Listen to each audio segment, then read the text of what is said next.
Welcome back to Ike Live. Thank you for hanging in there with us. That was the strangest break we've ever had. I didn't even know it was going to happen.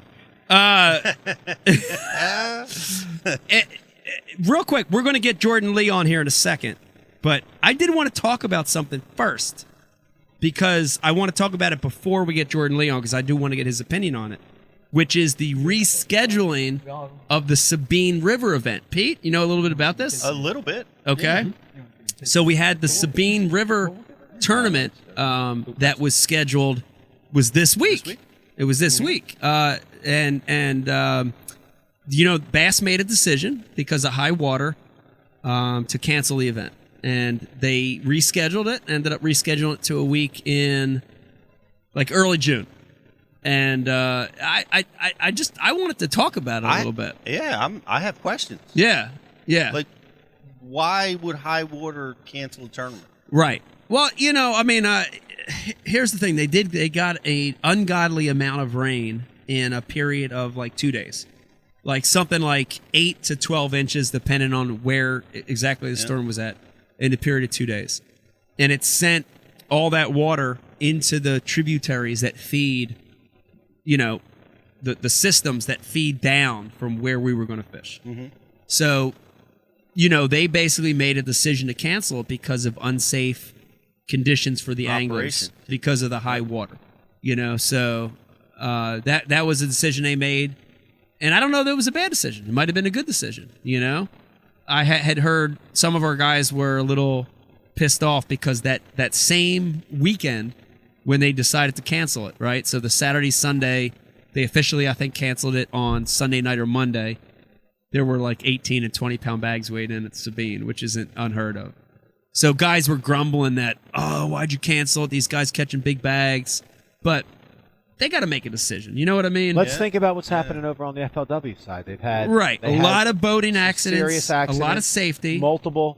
Yes, you're this organization that has a rival organization having all these problems that probably have litigation. You have to make that call. You can't send the guys out in super high water. I don't know if I agree.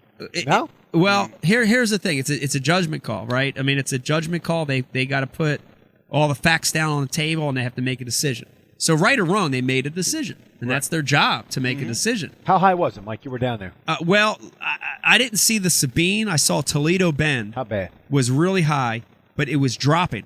But what that means is the water coming out of Toledo runs in the Sabine. Yeah, so it's still high. Right. So they're pulling water on Toledo. It's all gone down.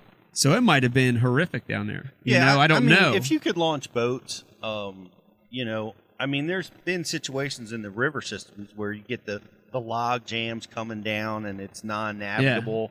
Yeah. But you got to listen. The pros got to be able to make that choice, you know, on whether it's to be safe.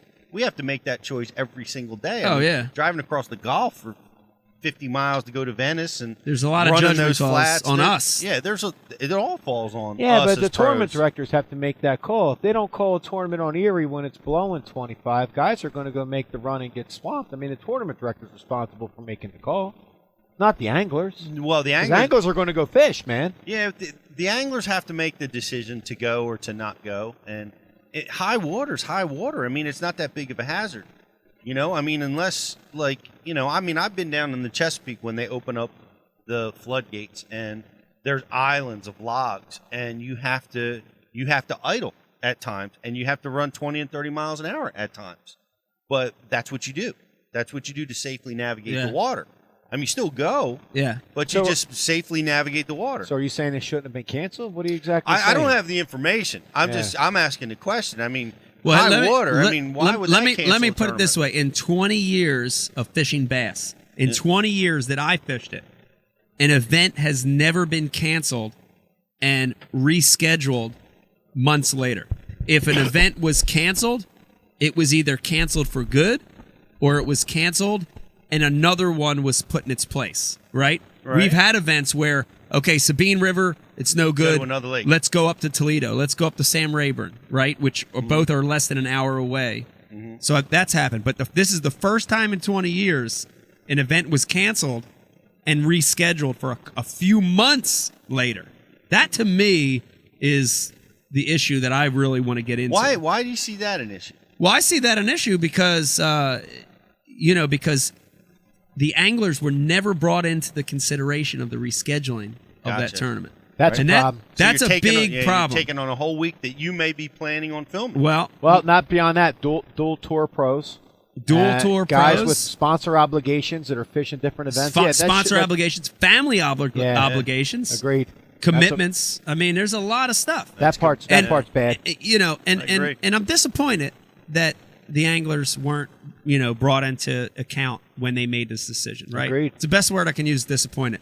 Like, all these other things were, the host community, Orange, Texas, the sponsors, Bass Media, the TV show. But nowhere along that decision were the anglers' needs brought into it. The talent's got to be. I mean, why? They didn't Why? consult an anglers group, or No, they never consulted our group. They never consulted us. Why? I don't get it. I mean, there's a lot of rumors floating around. One of them was I heard that Orange, Texas, basically told Bass that look, you're coming. You got to We have an come. agreement. We have an agreement. You got to come within these 2 months, these 2 or 3 months period. If not, you got no money. That money's gone. That agreement's canceled. You know what? Then Bass needs to say, "Hey, Orange, Texas. You know what? Then you can keep your Sabine River. We'll go up somewhere else." Yeah. I don't know, but I don't know if they got strong arm. Do you think Bass is going to let I don't know. some Chamber of Commerce strong arm them like that? I don't know. We probably really need to get somebody from Bass on the phone or to address it. But again, I'm disappointed the anglers' needs weren't brought into it. I know, Brian, I want to get to Jordan too, and I'll say this real quick. We'll end the conversation, and I want to ask Jordan what he's thinking about this too. But at the end of the day, this is another example, Pete, that the anglers have to have a group, a voice somewhere in this sport. We've got to have a voice, and this is another great example of if you don't, you got nothing, you got no control, you got nothing to say, things are going to happen. It's totally out of your control. Yeah, because at least in a collective bargaining situation, you can have a certain protocol in place that's agreed upon if an event is canceled. Yeah.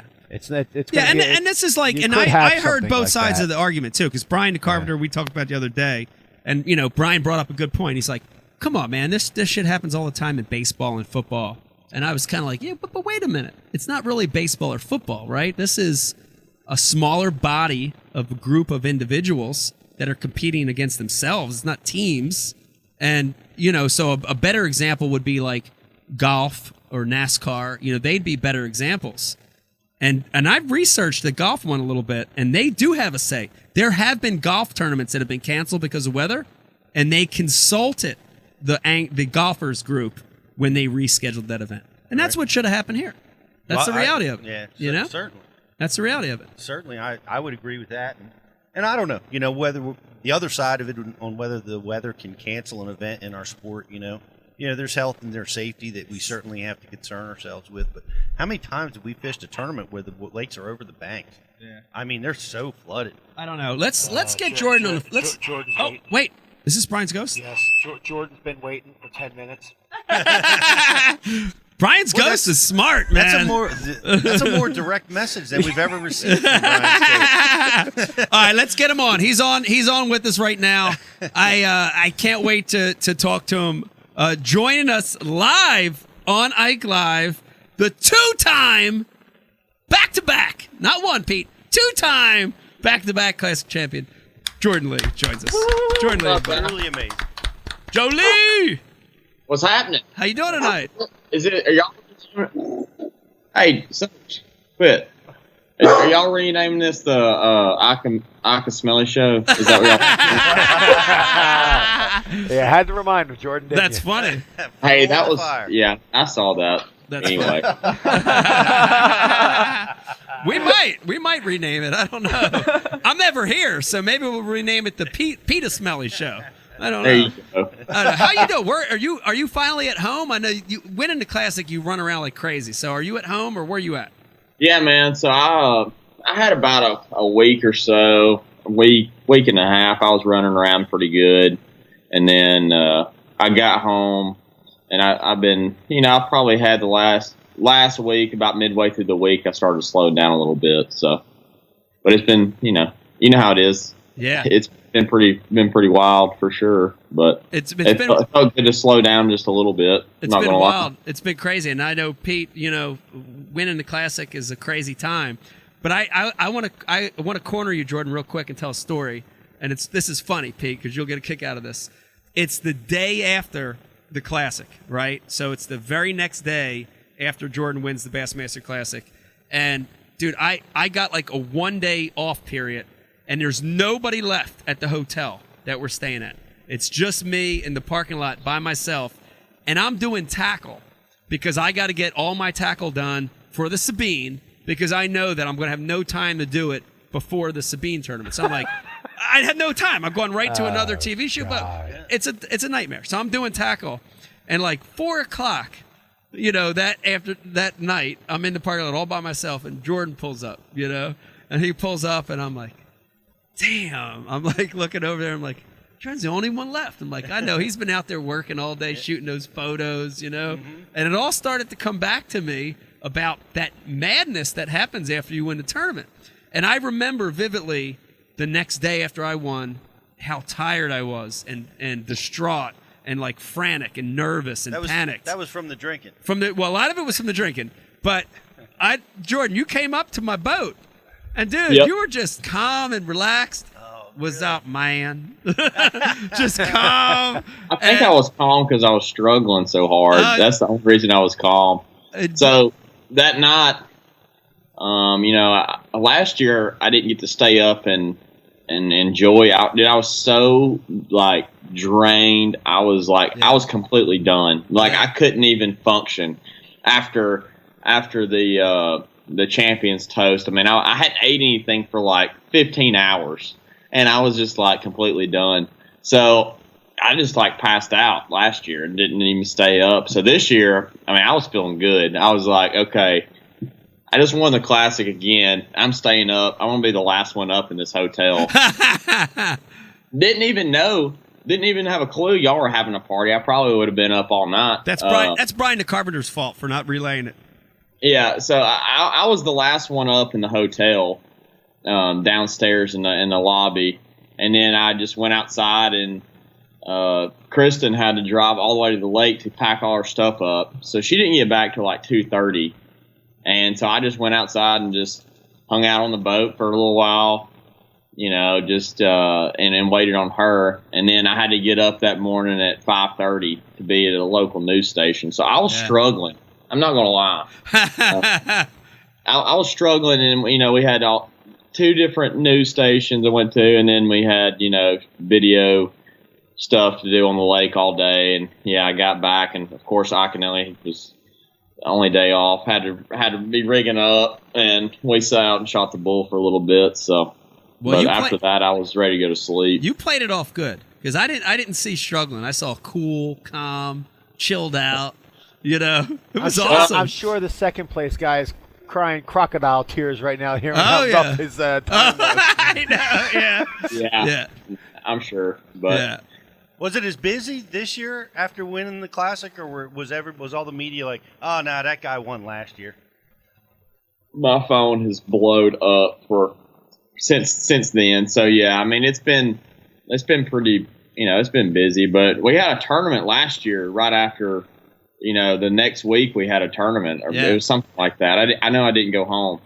So, this week, this year I was running around for about a week and a half and going here and there and, meeting with people. And so, I mean, it was a little bit, more busy this year, but, this having, the Sabine getting canceled, I had kind of a little slow period this week. So that was, I wasn't complaining too bad. I know y'all are talking about that, but I personally was. I do want to call it to play on it real quick and on it, give it because this is like live, and you've been on this show more than probably any of our guests before. The rule: you can't lie when you're on like live. What are your personal feelings about A, whether the tournament should have been canceled, and B, the rescheduling of the tournament? Yeah, so I mean, for me personally. Having that craziness for a week and a half, I wasn't really complaining that I was going to actually be home for a couple more days. Yeah. I did think, on the Sabine, they limited us this year to certain waters. We're only able to fish basically, 2 rivers and half of a river. If you want to, I'm sure there's some other places that I don't know about. But it's going to fish small. Already probably one of the smaller tournaments. It's not like a lake like Toledo. If it was flooded, in my opinion, it doesn't matter. You can run all over the lake, but the Sabine, there's only a couple places we can fish, and when it's flooded, it was probably, I was there a month ago and it was flooded, and it would have been kind of a disastrous tournament, in my opinion. Yeah. If we fished, but like I was watching before I got on. The rescheduling, that's the one thing that can mess up. I wish that we would have had some other, that week we would have fished a different lake right around the corner or whatever, right, instead of rescheduling it for a time when everybody's got stuff going on, probably. Right. And that's the only thing that kind of concerned me was like, well, what if, like my brother, he's getting married the week before that tournament. What if his wedding was that week? Then he would have been screwed, as far as all that planning and, you can't get your money back. It would have been close. Yeah. So, people got stuff going on. It's not like we just have, free weeks all throughout the year. And of course that wasn't going to work out for somebody. So, yeah. That's the only thing that I was disappointed in seeing. Yeah. But yeah. Pete, go ahead. What do you got? Well, it's kind of echoing what you said, but Jordan, I gotta say, man, 2 classics in a row. That's freaking amazing. Are you planning on ever winning any opens or elites, or are you just going to stick with winning classics? I kind of said the hell with those other classics. He's about tight. That's crazy how that's worked out, but I guess I'm just a 3-day event kind of guy. I'm gonna vote on the elites going to 3 days. I like the 3-day events too. I like the bigger cuts in the classic too. The 25. Yeah, it's cool. Person cut, and I think you're automatically into next year's classic. Do you have to fish the elites? Is that a requirement? I think it is. Champ? It's the old Woo Daves. Woo Daves created sort of this weird rule. Because when Woo Daves won, and it was 2001, right? Is that right? You're right. 2000 or 2001. Woo Daves did not fish a single top 150 tournament that year, or whatever it was back then. Yep. And I think after that, they put a rule in that I think Jordan does have to fish this year. He does have to compete in the events. Okay. But what Woo Daves does was smart, because he booked like 50 shows. He made all that money. Yeah. And then he would have missed that money. Yeah, he would have missed the money. He was back in the Classic the next year, and they just fished the elites again. Yeah.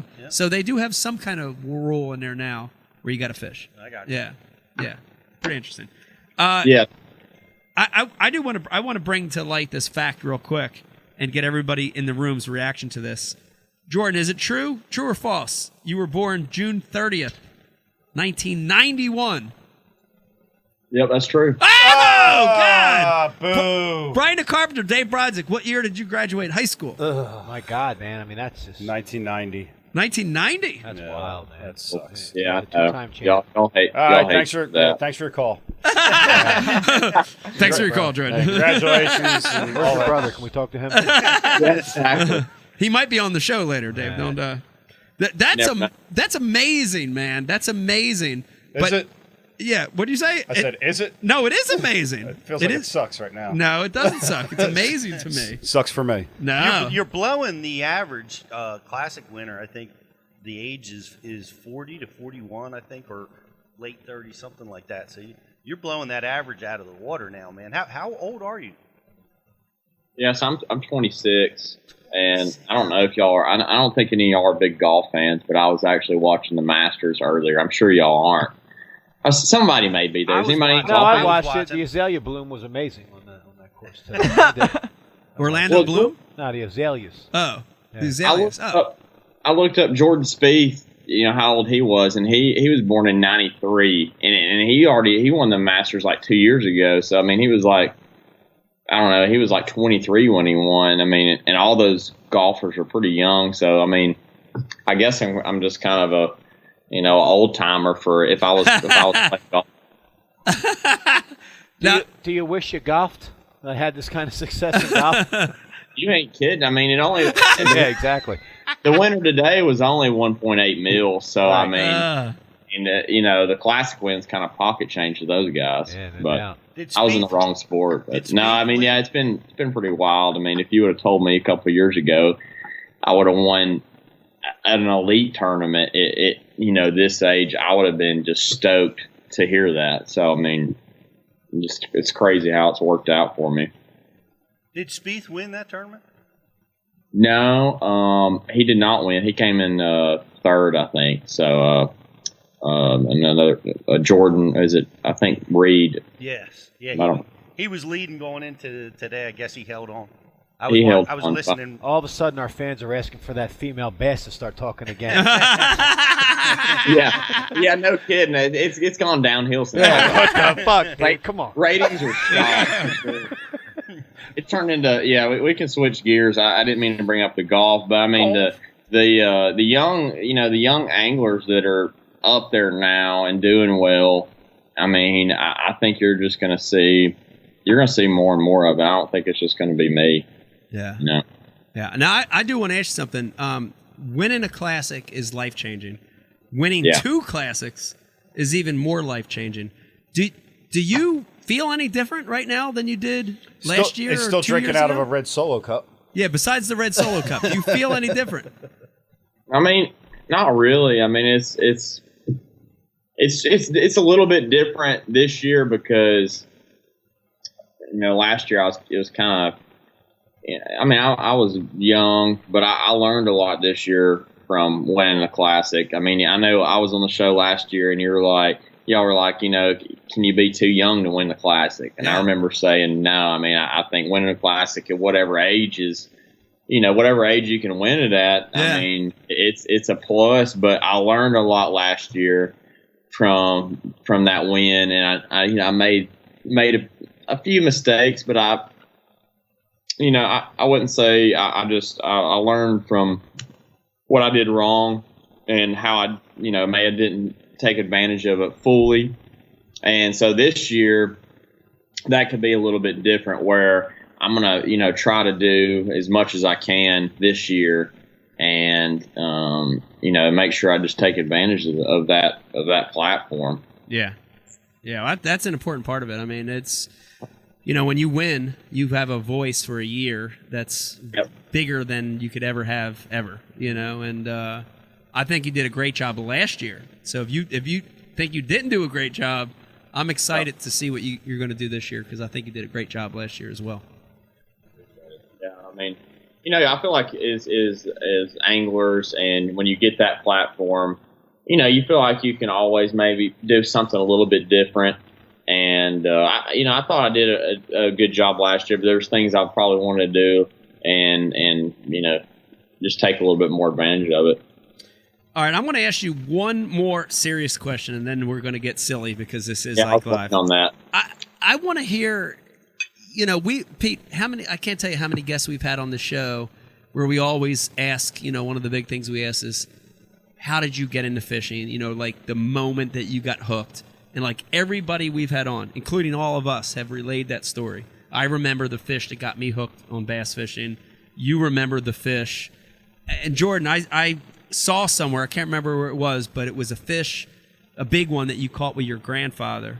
And it was like a life-changing moment. Yeah. Can relay that story to us. I know you've probably told it a lot, but I want to hear it one more time. Yeah, I mean, so my grandfather, he had we spent a lot of time over there, just like anybody probably did, hanging out with our grandparents when we were younger. And he had a pond that had catfish, and we used to catch the catfish all the time. And we used to catch them and fillet them, and he put all kinds of, different fish in this pond for us to catch. And I remember when he actually dug out the pond and filled it up, and, he stopped fishing there, and he put bass in there. And, I didn't really know anything about, we would catch whatever bit. But I remember one day going down there and jumping in that flat bottom. We had a little small flat bottom with a trolling motor on it. And, I went down there by myself, and my dad took me out there that day. And I remember catching, I actually had this bucket. I remember having a 5-gallon bucket. I'm in the country. We were raised kind of, he was out in the country. And I remember catching these big bass on a Cinco, on a worm, and vividly catching 4 and 5 pounders. I still have the picture of that day, and I remember my dad taking pictures of them after that afternoon. And that since then, I was hooked. I thought it was the coolest thing. I remember vividly those fish, just on a weightless Cinco, and they come up and blow up on it. And that's the day that really got me hooked, and I started getting, more and more involved in it. My brother fished, with some friends, and, I just started kind of pond hopping and doing, fishing whenever I could. And that's really kind of what got me started. That's freaking awesome, Pete. I love those moments. It's like those moments that change your life, and you can think back on them and remember. He's got it down too. Yeah, I think there may be some kids that watched Jordan win this classic. Yeah, and it's reciprocal. That may be their moment. It may be their moment. Yeah. Yep. How many kids saw it? How many kids, 15 years or under, watched this event live, and they saw this, and it became a life-changing moment for them? That's pretty freaking cool, man. Yeah. That's pretty cool. Speaking of moments, Jordan, I don't know. I want Brian Carpenter, give me a full screen so Jordan can see this right here. I want to show you something. This is the first time ever. Can you give me a zoom in on that, Brains? There you go. This might be the first time ever we've given a gift to one of our guests. We sometimes give gifts to our callers once in a while. We usually don't actually send it to them. But Jordan, we have a gift for you tonight. And this is a moment that is captured in time. This is Trip Weldon handing Classic Trophy number 2 to you with Dave Mercer right behind you. And this is really cool. This thing was given to us by Backwoods Graphics. It's amazing. It's actually it's made out of stainless aluminum, and it's got stainless aluminum. It's the same thing. It's got all this amazing hardware where you can screw it in. It's a really cool little memento that we're going to send you, Jordan. Tripp looks like he's about a year away from needing like an auto block lift to hand that trophy up. Look at I know. Mercer looks like he escaped from prison and found like an auto mechanic's like suit to change into out of the prison guard. It's pretty awesome. It's pretty awesome. Other than that, it's a really cool picture. It is a cool picture. It is cool. Jordan, we're going to be sending that to you. In fact, they've also made one for me, which is really cool. Brian Carpenter, get a close-up of that. This is when I won up on Lake Erie, the Open up there with some 6-pound smallmouth. Pretty amazing. If anybody's... Are you sending that to Jordan too? No, I'm going to keep this one. Yeah, will you autograph that and send it to me, please? Yeah. You know what? I'll send you this one, too. No, you won't. I will. I'll send you this one. Send me just a replica. I will. I'll send you a replica. But listen, if everybody's watching now, you see these. These things are awesome, dude. These are heavy duty. That's awesome. Look at that thing. You can mount it anywhere. What's it made of? It's made of aluminum or stainless. I want to keep hearing you say aluminum over and over again. Aluminum. Hold on. Jordan's got something. Jordan, yeah, I showed you mine. I actually had it out here near my trophy, and I got the same one from last year. He actually made. Wow, you got one. Yeah, it's pretty cool. It's like you said, it's stainless steel, and it captures the moment. So look at that thing. Cool. Looks like a march from a World War II channel. No, I like it. What? I like that thing. Now listen, if everybody's watching right now, just real quick, I know a lot of people are watching and listening. Where can I get this amazing thing? It's real easy. Listen to me. Go to backwoodsgraphics.com. It's $35, $10 shipping, 2 weeks turnaround. Dude, if you got a picture on your phone, your computer, send it in. Dude, they'll make that thing for you real quick. You could put it next to your taxidermy, Pete. Put it next to your sailfish. It'll look great. It's wife, girlfriend approved. You'll love it, dude. It's awesome. Remember the moment. Remember the magic. You can remember it forever on that thing right there. Backwoods Graphics. I like it. I want it for license plate size when I move to Florida because Florida don't need front tags. You're going to use that as a license plate? I just want my face like on there, dude. You know what I mean?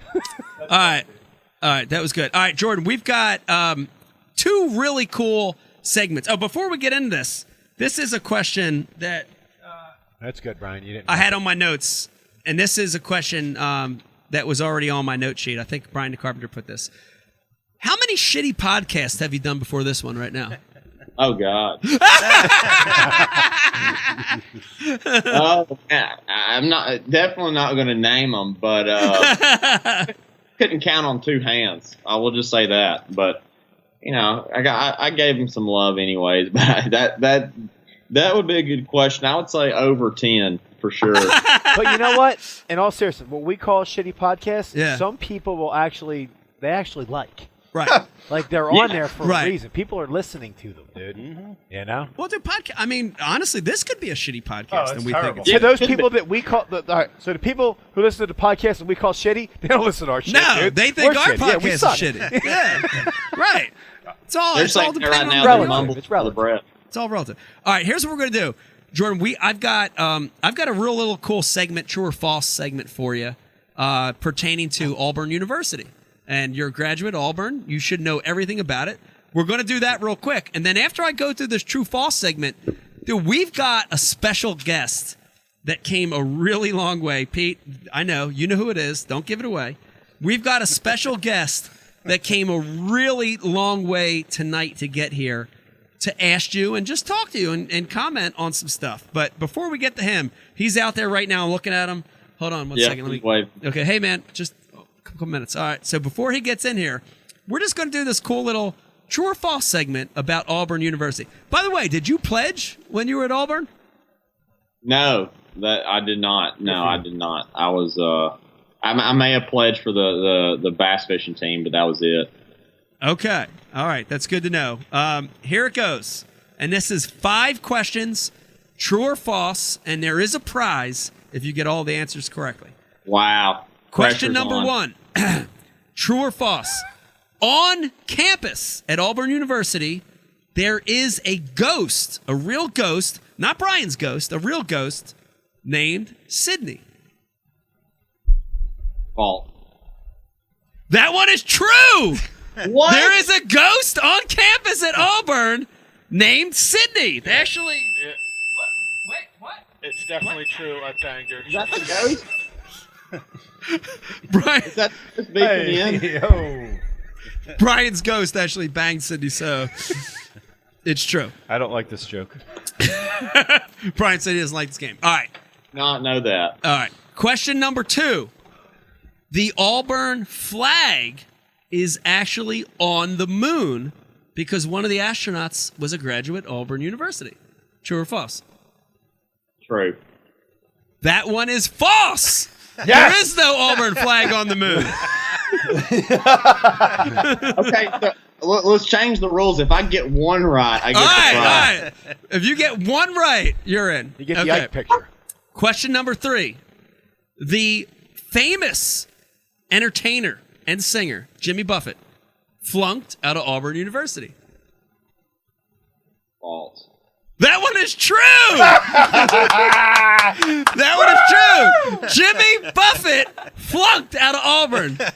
Pete, you if you don't believe me, kidding me? Google that shit. No, I'm Googling. Google that shit. That's all right. Listen, Jordan, stay calm. This is like the classic. Thank goodness you're Don't you're get good at nervous. Dude, don't get nervous. He'll get the last one right because he always closes at the end, dude. He's a closer. He's a closer. He's a closer. He's got 2 left. It's okay. Bear Bryant got his nickname by wrestling an actual bear. False. That is true! Yes! Yes! Oh my God! This is down to the wire!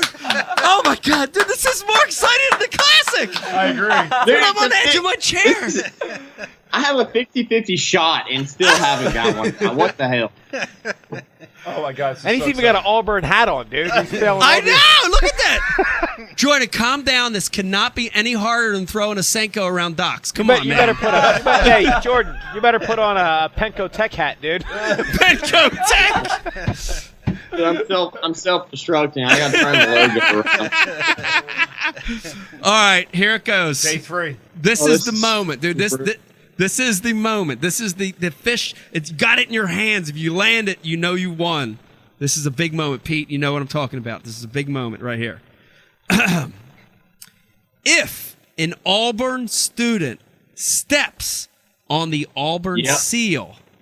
I know it. All right, hold on. I know it. Hold on. If an Auburn student steps on the Auburn seal, and there are seals all around the campus, if you step on one, you will not graduate, or you will not get married to a fellow student in Auburn. True or false? This is the first answer I know. And there is one seal on campus Yes. that I know about. Yes. And there may be more, but I know there's a certain one on campus. If you step on it, Yes. you will not graduate or possibly get married. So that is true. It's true! Yeah! He's a closer! Right to Carpenter! How about this, man? Clutch. God damn it, I knew it! I just knew it. I got to crumple it up and throw it away because I knew it. Unbelievable. How did you know that last one? Did you hear that story before? Yeah, so that's actually a thing that I haven't, honestly, I didn't know any of the other answers. I completely guessed and tried to BS it. But that is a true, that's a true statement. I mean, there's one seal on campus, and it's just like out in front of this building. If you can't step on it, you can get around it, but, it's bad luck. It's a bad omen. Man, that's incredible. Pete, just the closing, it just goes along with winning 2 classics in a row. I mean, Cool under pressure. it's the same thing. It's the same thing. All right, so what's that weird static all of a sudden? You hear that? Does Eric have the show on again? Eric, do you have the show on? Turn the show down. No, he's on Instagram. All right, so On his phone. this is the time, Jordan, we've got one last little bit for you. And we did bring in a guy from really far away. Let's see him. Traveled tremendous amount of miles, especially, with busy schedule, elite tournament coming up in a few weeks, sponsor obligations. A lot of sponsors happen to be the same sponsors that you have. Joining us, and it's great that he's here because it shows the bond, the family bond between brothers. Joining us live in the Ike Live studios, Jordan, your brother, Matt Lee. Matt Lee, everybody. He's not even smiling. Hey, Matt, how you doing tonight? Is everything good? Outstanding. Good. Thanks for joining us tonight. Oh, he showed up. He already had the headset on. He's been disguised. I know. You look just like Dave, except for the Carhartt hat. It's the only difference. Are you going to ask me about my brother, or what are we talking about here? Okay. Matt, you've got your brother live here tonight on Like Live. Do you want to ask him anything or say anything to him? Man, fuck him. Since he's won both tournaments, I haven't had one warm meal at my house. Mama serves him warm seconds. So stupid. I don't even get warm biscuits. What? Is that true? You don't get warm biscuits? Man, opened up my sponsor portfolio, got a raise. They thought it was Jordan. They took it back. Wow! So you're saying they thought you were Jordan and they took the money back? That's crazy. Mama still makes me sleep on the top bunk, even though he moved out. All right. Enough of this. Matt, you're an amazing angler in your own right. How's it been, though, the last few years, traveling with Jordan and being in the same arena with Jordan? Man, I hate that motherfucker. He done told me the other night he won the second trophy so I could have one for my house. Wait a minute, Jordan, is that true? Catching fucking world record sturgeon with Mark Zona, asshole. Oh my God. Wait a minute, Matt, I don't remember you cursing this much in real life. I'm high. Actually, dude, this sounds familiar. Matt, I mean, come on now. I mean, that sturgeon wasn't that big of a deal. My girlfriend called you Jordan the other day.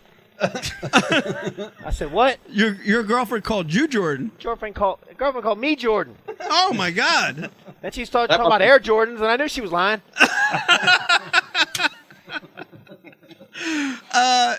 The funny thing, how does all that helium taste? That helium must be good. I actually think you're getting high off the helium. This is crazy, hey, Matt, man. bring those balloons over here. Let's suck them down together. Shut up, man. I'm sick of you. I wish I had Pete as my brother. Because I'd be way more successful.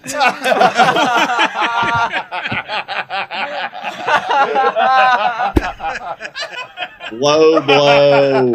Oh, man. All right. Well, Matt, I know, man, you've traveled a long way. I know you got a big drive home. Is there any last things you want to say to Jordan here before we?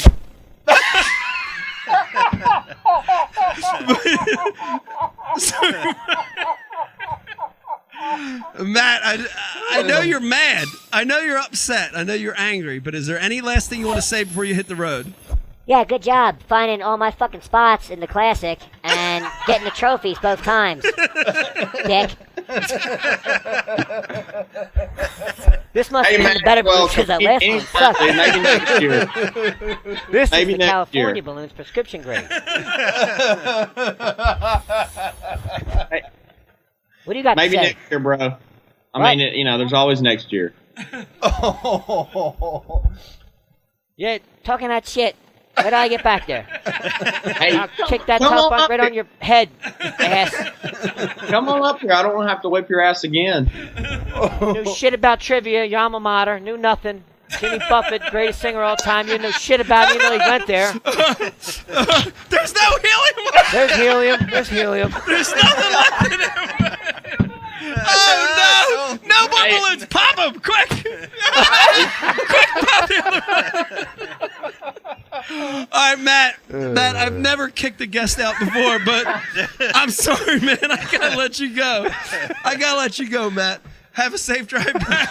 Hey, Matt. Be good, buddy. Matt Lee, everybody.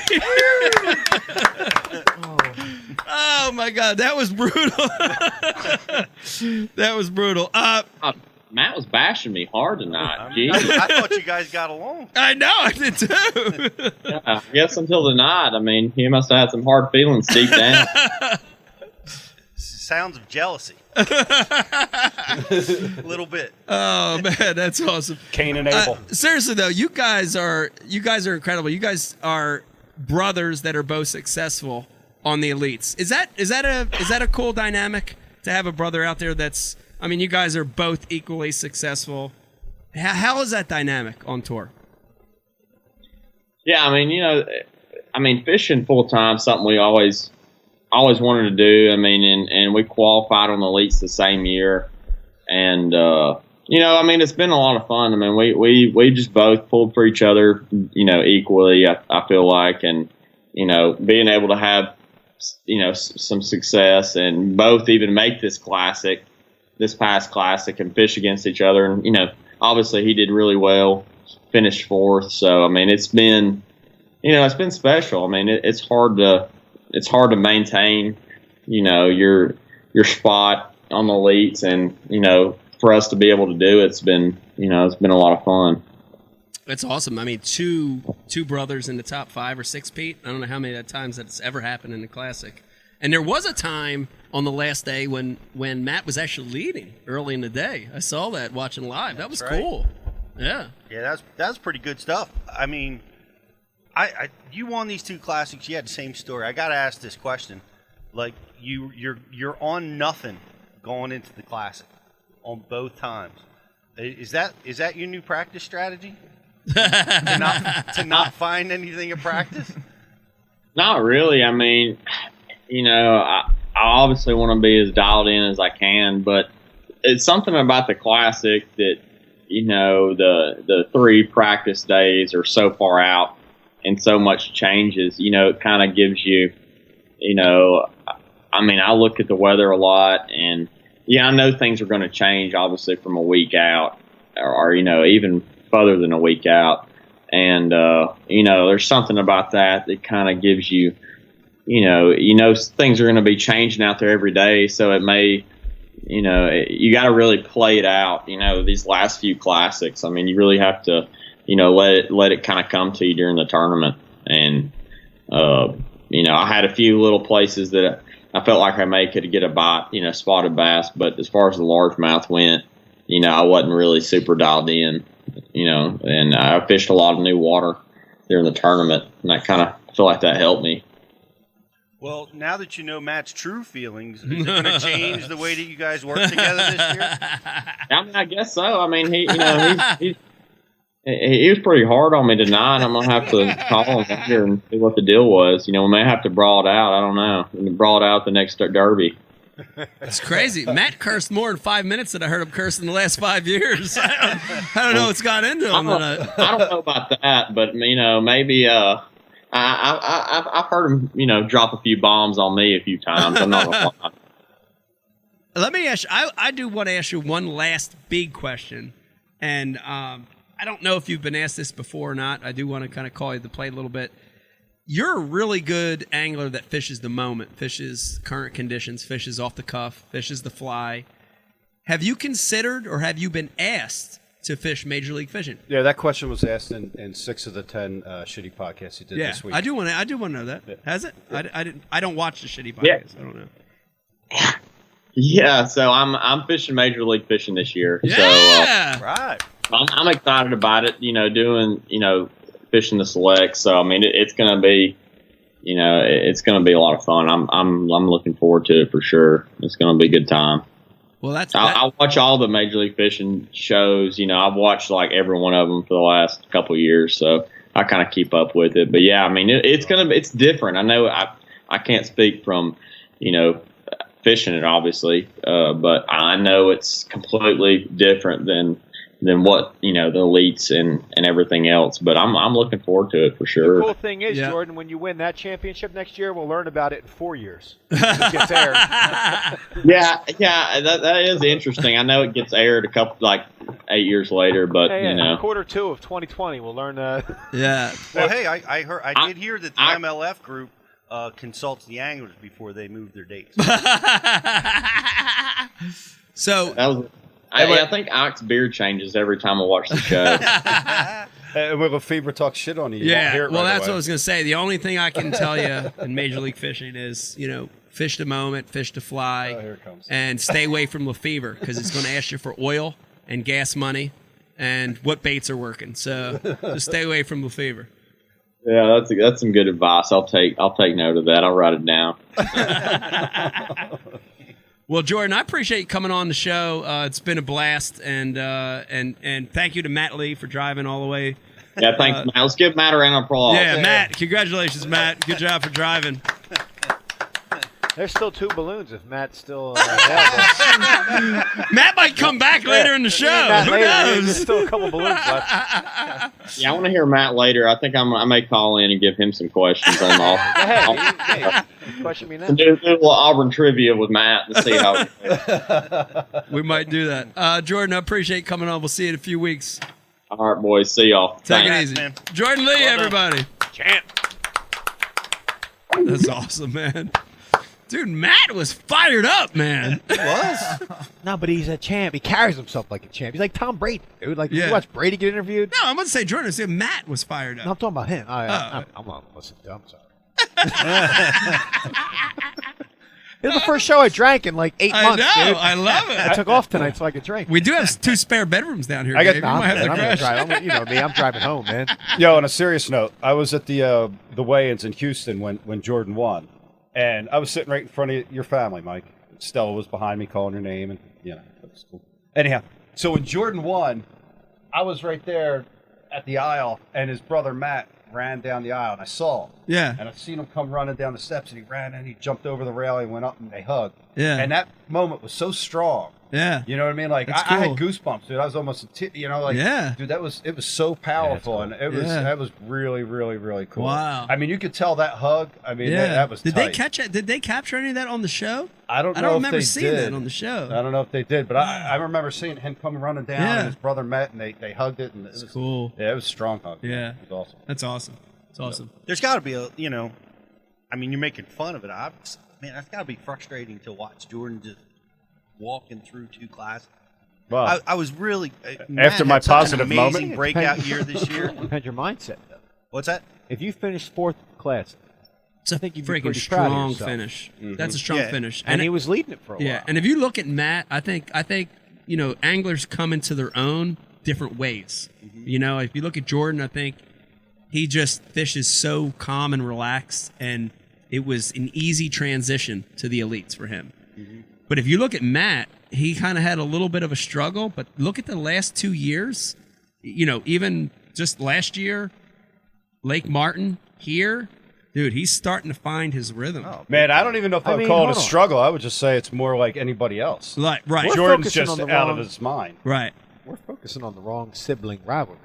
You got the Lee brothers killing it, and then you got the Chiroc's got to be like, what are we doing wrong? I would love to have this problem right now. I would love to have. That's love to right. have this problem. I'd You're love to have right. a 1st and a 4th problem. Yeah. Yeah, we can talk shit on him because the edit's done, right? Yeah. Everything's done. So Well, yeah, that's we what can I talk said. so much Depending on shit. how he edits me, if he does me dirty again with a fat profile, there'll be no more Lefebvre jokes. It'll be straight Chiroc shit every single show, dude. I will unleash hell if I get another fat shame shit where he's got Yeah. me walking No, slow I motion. and fat. thought you looked pretty good. I thought you looked No, pretty but he good. hammered me on That first Jim one. Miller. He had me slow motion fat, and he had me slow motion fat when we were on the Salem Canal. He did me wrong profile, wearing white. You don't film a fat guy profile white, dude. He fucking did me wrong, dude. And I'll never forget that. Wow. He smokes me 3 times. There'll be no more. There'll never be another fever joke ever. I swear to God, I can't wait till next Wednesday. That's awesome. Brian Carpenter, I'm thinking about a break, but you want to do it? You want to do a TH review before the break, or you want to do that when we come back? What do you want to do? It's totally up to you. You call. Let's do it now. Let's do it now. Okay. Pete, we do this segment every show, and TH Marine, a great sponsor of the show. We talk about a lot of the cool products. They got so many products. Dude, we got them all over the room. It's hard to talk about them all. And this is one that I don't think we've ever talked about. And I want to talk about it because it's one I use not just in my bass boat, but I use it in my crawdad. I have a little John boat out back, and I have a kayak, and I use this. And Brian Carpenter, give me a little close-up of this thing real quick. And this is called the Tackle Titan. That's right, Tackle Titan. And one of the things TH does really well is they take a real simple concept and they make it easy for the anglers to use. And I want you to look at this thing. It's basically just a little bar right here. It's about 18 inches long. And when you turn it upside down, it's got magnets on the bottom side. The super, super strong magnets. And Brian knows, if you've ever seen my boat, I like to keep baits handy. So do you, Pete. Yep, keep them out. You like to keep them out. Pete back in the day used to just drive them in the carpet. I remember that. And this thing is really cool because you can screw mount it, or you could 3M mount it to any surface on your boat. And those magnets will keep those lures, those jigs, spinner baits, crankbaits, buzz baits, whatever you got, chatter baits. They'll keep them up out of the way, but off the floor of the boat, off your feet. So another really cool product from TH Marine, Tackle Titan. Go to thmarine.com. Check it out. It's going to help keep your boat organized and keep stuff off the floor. Pretty cool product. TH. And it's cool for guys like us with the with the little South Jersey shit kickers, the trackers, and the Perfect. crawdads. Perfect for little boats. How Works for strong any are the boat. magnets? Super strong. Like, what size bait are you hanging from? From a super spook to Can a you hang half ounce heavy, jig. Can you hang a heavy spinnerbait from it? Half ounce, absolutely. It'll stay there. Yep. I actually one time, just to let you know how strong the magnets are. One time I backed my boat in. What was it over at Manico Sand Ponds, and I went a little too far back, and that ramp at Manico is really steep, and I had to get the truck out. So I actually used the tackle tighten to pull my Tundra out of being stuck. Oh.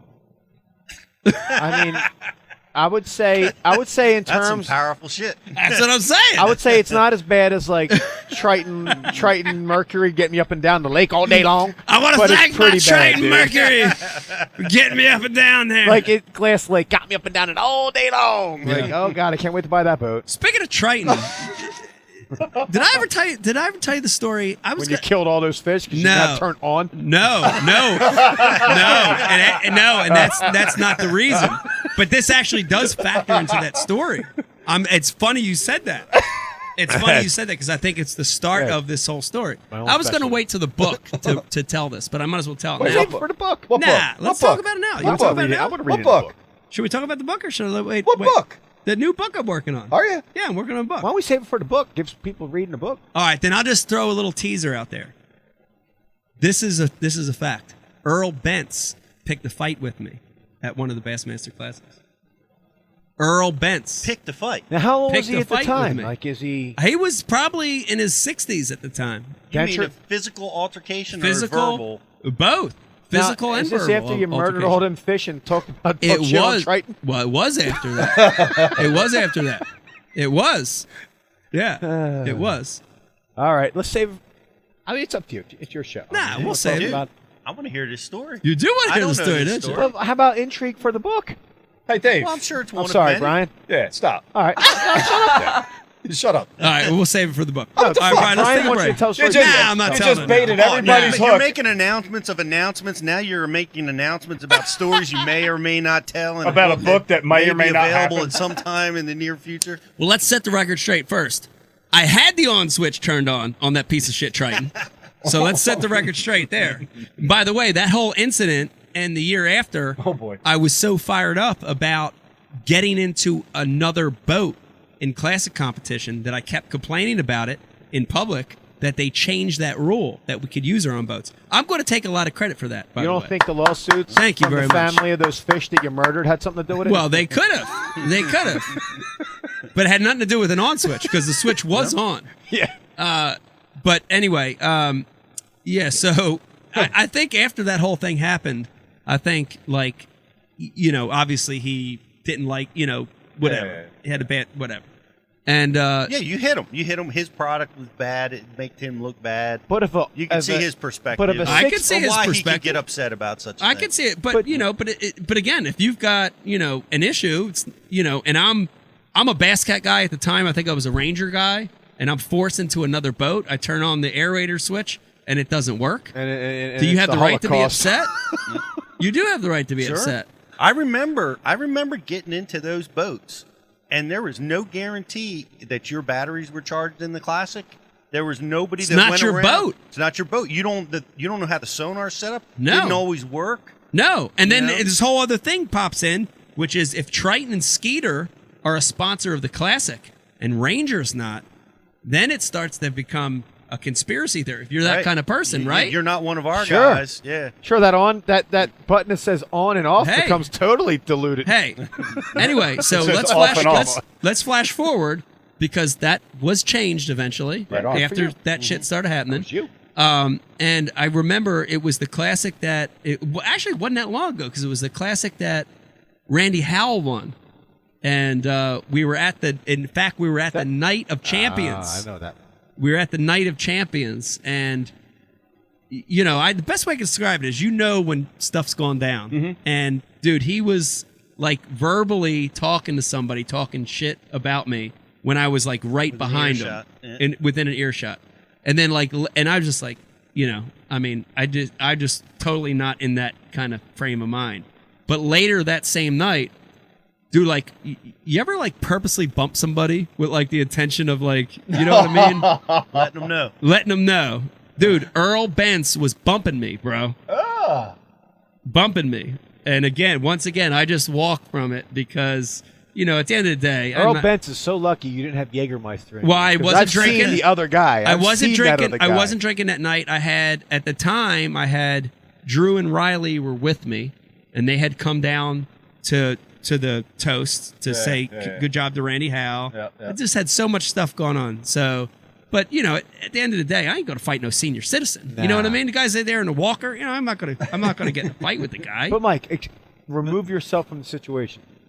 Props to that old bastard for having the guts to want to fight an old. Yeah. Come on, man, dude! A 60-something-year-old guy ready to bang with a dude. He might be 30-something. You were 30-something at the time. He may be a black belt. He may kick my ass. I'm just saying. I don't know. He may throw down. I don't know what you're capable of. And you know the other thing too that played a little part of it is I have a certain amount of respect for that guy. Yeah, because he falls into Forrest Wood. He's legendary, dude. Ray Scott, Bill. You know all those guys that created the sport that I now enjoy is part because of that. So that was another reason I was kind of like, I just push it to the side. Maybe that on-off switch should have been in Italian.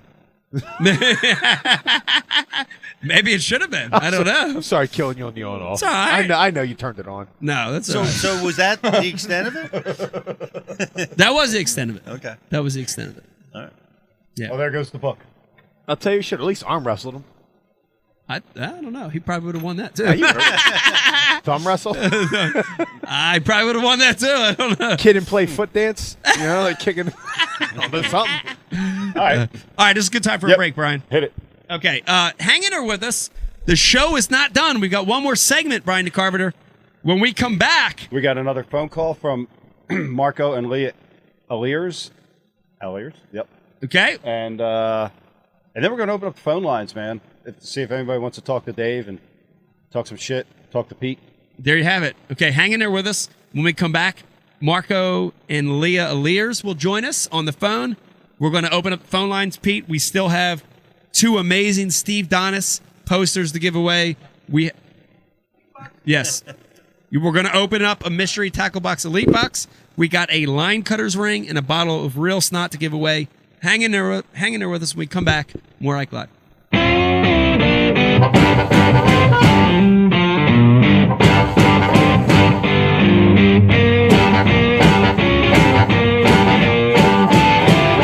Hey, Noah Wheeler here with Real Snot. Been out on this pond for about an hour now. Haven't had a whole lot of luck. We've had a couple blow-ups, but not getting a lot. So we thought we would try the new Java product on this frog on the top water. It works great on jigs and other plastics, but we've noticed that when we do use it on top water, we get a trail in the water, the scent's in the water, and we're getting a lot more bites. So we're gonna spray some Java all over the frog. Apply from Real Snot to the braid, get it nice and wet, and then as I reel it in, it's gonna work its way through it. Okay, so now we got that scent in the water, and then we got the frog all juiced up with some Real Snot Java. Let's see what happens here.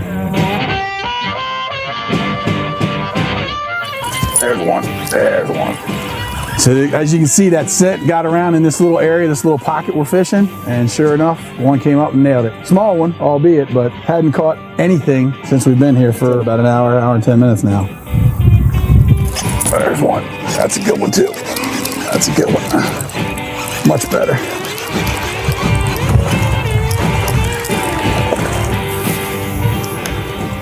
Good little guy.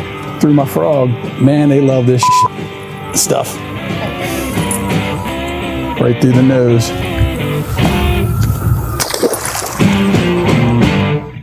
This time of year, I definitely recommend putting a little bit of this on your soft plastics too. There he is. Another one. Next cast. And that would be number 6. I'm addicted. I'll admit it. I'm straight addicted. Might be bigger. You think so? Yeah. Feels big. I haven't even seen this thing yet. It doesn't want to come up. Don't break me off the rocks. Oh, it's a... Oh!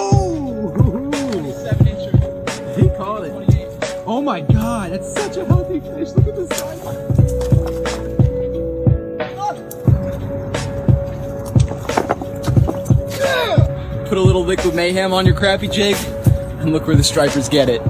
You can't even see it, man. That might be a keeper.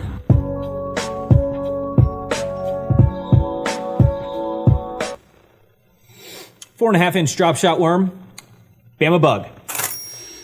Finesse jig, PB&J, give me something hard. Hey, KVD here. Now, I didn't always know this much about fishing. 4-aught EWG worm hook. In fact, there was a time when I couldn't tell the difference between a jerkbait and a stickbait. But then I signed up for Mystery Tackle Box, the original monthly tackle subscription. And now I know more about fishing than I do about calculus. And he knows a lot about calculus. Plus, I get amazing extras like free fishing magazines.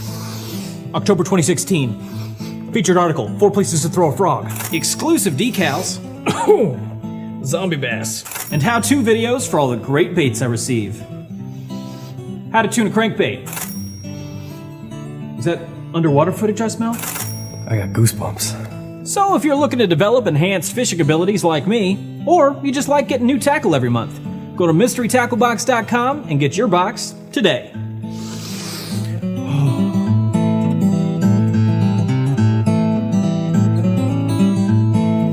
Ooh, live minnows. Is it lunchtime already? Nature's candy. Oh. Is he in my pocket?